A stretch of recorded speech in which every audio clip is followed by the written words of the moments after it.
A gente começou a conversar sobre essa parte hormonal, como mexe com a mulher, esse estresse todo, né? Como afeta diretamente ela. A mulher sente mais que o homem?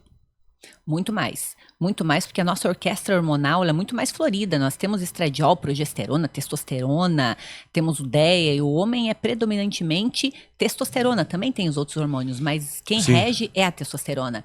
E o homem sente muito menos a andropausa e a menopausa masculina Sim. do que as mulheres. Então, isso é uma realidade. A vida da psiquiatria, a Madara sabe perfeitamente, o estresse é uma das grandes procuras que a gente tem. Você estava falando sobre o estresse, sobre a carga que ele traz de cortisol. O estresse alto, se não tiver nenhum componente químico droga, tem a ver com o cortisol alto, se não tiver nenhum componente químico droga, por exemplo, tem a ver com estresse. Quando está lá em cima. Isso.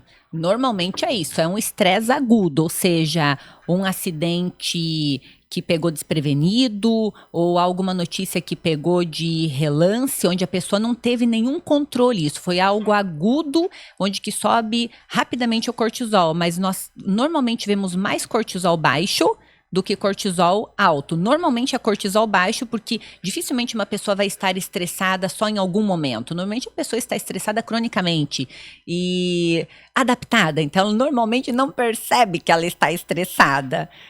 Porque se adaptou àquilo e acha que é normal, normalizou o estresse. Então, esse é o grande problema que nós temos visto nos últimos tempos. Se acostumar com uma anestesia, se acostumar com desânimo, com baixa energia, achar que isso é normal, que vai dormir e que amanhã melhora, na realidade não melhora.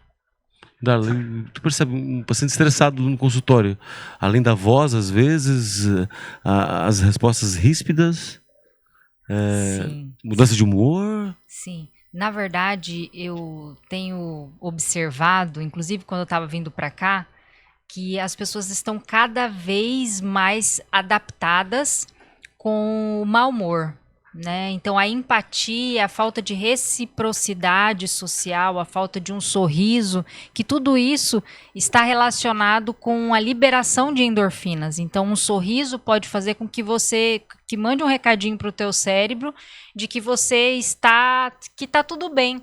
Então, não é só a questão de simplesmente expressar o mau humor porque está passando por uma situação de estresse, mas é entender que a situação não está boa, mas eu preciso ter uma empatia, uma reciprocidade social e a gente não tem.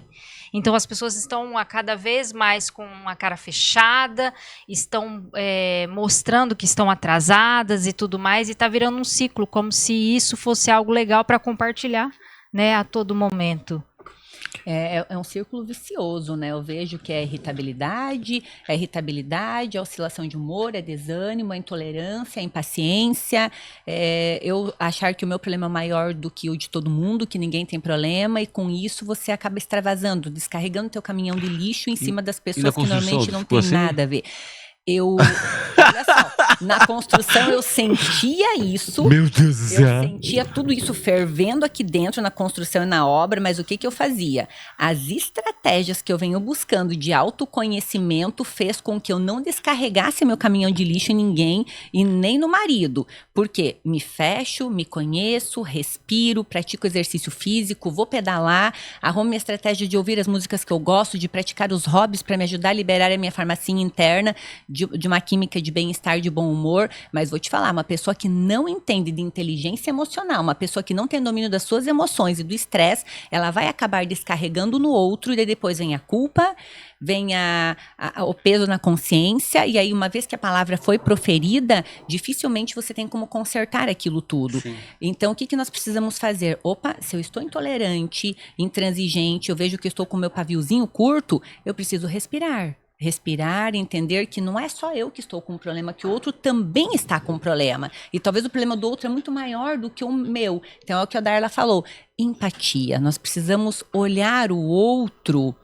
como se fosse a nós mesmos. Ele também tem problema, eu também tenho problema. Todo mundo tem uma pedrinha no sapato. E aí, como que nós vamos fazer para tornar o mundo que nós vivemos um lugar melhor? De pessoas mais sociáveis, melhor, porque o estresse está para todo mundo. Ele está para você, Sim. passou na tua obra, na reforma, passou para mim, provavelmente faz parte da Darla do dia a dia. Não tem como se blindar do estresse, não tem como não viver estressado hoje com a demanda do mundo que a gente vive. Nós somos pessoas de relacionamentos, seja no ambiente de trabalho, em casa, com família, numa sociedade que nós vivemos, com a política, tudo onde nós estamos inseridos, de alguma forma, acaba mexendo com a gente. E como é que eu vou fazer? Vou me tornar reativo demais? Eu vou machucar as pessoas que estão ao meu redor. E se eu ficar totalmente anestesiado, um cortisol baixo, uma fadiga da adrenal que me gera uma anestesia, isso também não vai fazer eu ficar bem. Porque se eu estou anestesiado, eu fico hiporreativo, eu não reajo ao meio. E desta forma, eu aceito tudo, engulo tudo. Se eu engulo tudo, vai começar a impactar a minha tireoide e vai começar a adoecer o meu estômago. Então, eu preciso ter essa medida, essa sensibilidade, essa percepção. Opa, eu estou muito quieto e hiporreativo, ou estou reativo demais? Como que eu vou fazer? De que forma eu posso extravasar, extrapolar esse meu estresse, isso tudo, para não machucar as pessoas que estão ao redor? Porque não adianta, então, você tomar uma finasteride por causa da queda do cabelo, que a queda do cabelo, na verdade, não é uma causa genética, é uma causa de estresse. Sim, sim. Né? É isso aí. A gente tem bastante quadro de psiquiatria mesmo, o pessoal chega com um monte de cabelo, eu falei, cara, mas isso aqui tudo bem, procura um dermato, mas eu acho que essa causa aqui não é a 5-alfa-redutase. Isso. Né? Aí, nessa situação, procurar finasterida para resolver a queda de cabelo é a mesma coisa que você querer enxugar a água no chão sem fechar a torneira. É a mesma coisa. Primeiro você tem que fechar a torneira. Aí depois você vai enxugar o chão. Por que o cabelo cai? O cabelo cai por causa da adrenal? Tireoide. Suprarrenais abaladas, falta de deficiência de nutrientes, anemia por deficiência de ferro, por deficiência de B12. E a unha quebra? Também, quebra e lasca. Homem é mais difícil ter essas coisas.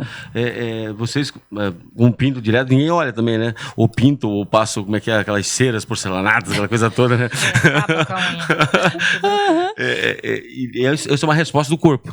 É uma resposta do corpo. Então, eu sempre Está falo, isso, sempre que o teu cabelo está caindo ou que a tua unha está fraca, é um sinal que o teu corpo está pedindo um socorro, que está faltando nutriente de alguma forma. Eu sempre digo que uma pessoa com anemia por deficiência de ferro, o que o ferro faz? Ele transporta oxigênio, nutrientes. Se você tem uma anemia, ele vai priorizar o oxigênio para onde? Para o teu pulmão, para o teu coração. E a periferia que se lasque, diríamos assim. O cabelo é o último que vai precisar de oxigênio, as unhas também. Então, é a hora que a gente vê as extremidades frias, a transpiração, as unhas quebradiças, cabelo com queda. Por quê? Por falta de nutriente. Então, o corpo com anemia, por deficiência de ferro ou de B12, ele acaba priorizando para os órgãos essenciais, coração, pulmão e grandes músculos.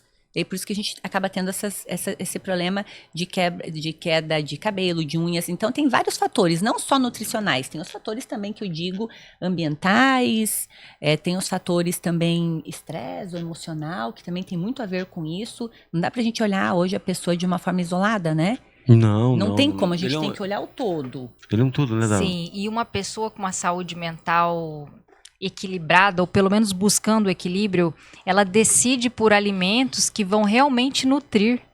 E uma pessoa irritada, uma pessoa com uma alteração de peso a longo prazo e que não busca essa opção, ela sempre tem a desculpa de dizer que a vida está muito corrida, que gosta daquilo mesmo, e é muito difícil atender esse tipo de paciente, fica muito exaustivo, porque por enquanto que a pessoa não decide tratar várias áreas da sua vida, não vai melhorar. Não vai ser um antidepressivo ou uma medicação que reduz o apetite que vai resolver. Ela pode ser uma das ferramentas, mas se ela não optar por escolher, na maioria das suas refeições, alimentos que nutram o seu corpo, não adianta. E a gente se sente tão mal, né, depois desse tipo de consulta.